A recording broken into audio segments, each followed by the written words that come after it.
Assalomu alaykum, aziz obunachilarim. Men bugun sizlarga logopediyaga kirish bo'yicha qisqacha ma'lumotlarni berib o'tmoqchiman.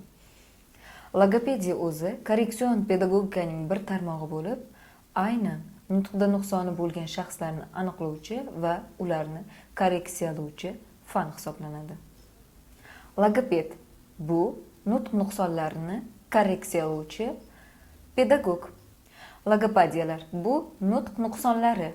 Logoped bu nutqida nuqsoni bo'lgan shaxs. Nutq faqatgina insongagina xos bo'lgan psixologik jarayon hisoblanadi.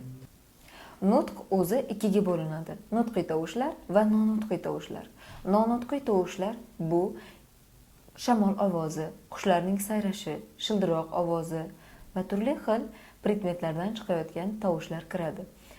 Nutqiy tovushlarga esa inson tomonidan talaffuz qilinadigan tovushlar kiradi. Nutq ko'rinishiga ko'ra ikki turga bo'linadi: impressiv nutq va ekspressiv nutq. Impressiv nutq bu ichki nutqimiz. Bunga yozma nutq ham kiradi. Ekspressiv nutq bu og'zaki nutqimiz hisoblanadi. Nutqni tekshirganimizda aynan nutq komponentlariga ko'ra tekshiriladi. Nutq komponentlari 4 ta: leksik, grammatik, fonetik, fonematik. Leksik bu lug'at boyligi, grammatik shaxs, son, zamon, qo'shimchalarni qo'shib gapirishi. Fonetik bu tovush talaffuzi, fonematik tovushlarni to'g'ri idrok eta olishi. Logopediya fanida logopediyalar ikkita turga bo'linadi: tibbiy pedagogik tasnif, psixologik pedagogik tasnif, ya'ni bu tashxis hisoblanadi. Tibbiy pedagogik tashxis bu aynan terminlar bilan ataladi. Masalan, alaliya, afaziya, rinalaliya, duduqlanish. Psixologik pedagogik tashxis o'zini ichida eng katta 4 ta guruhga bo'linadi. Birinchi guruh nutqning to'liq rivojlanmaganligi. Bu guruhga biz alaliya, afaziya, anatriya, ba'zan dizartriya va rinalaliyani kiritishimiz mumkin.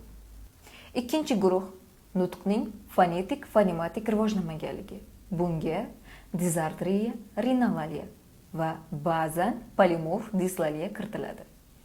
Uchinchi guruh nutqning fonetik rivojlanmaganligi. Bunga faqatgina dislaliya kiritiladi. To'rtinchi guruh nutqning surati va ohangining buzilishi. Bunga duduqlanish, taxilaliya va bradilaliyani kiritishimiz mumkin. Mavzu ichida mavzucha, bunga ahamiyatliroq bo'ling. Tovush eshitiladi, talaffuz qilinadi. Harf ko'riladi, o'qiladi. Son sanaladi, nomlanadi. Raqam ko'riladi va yoziladi.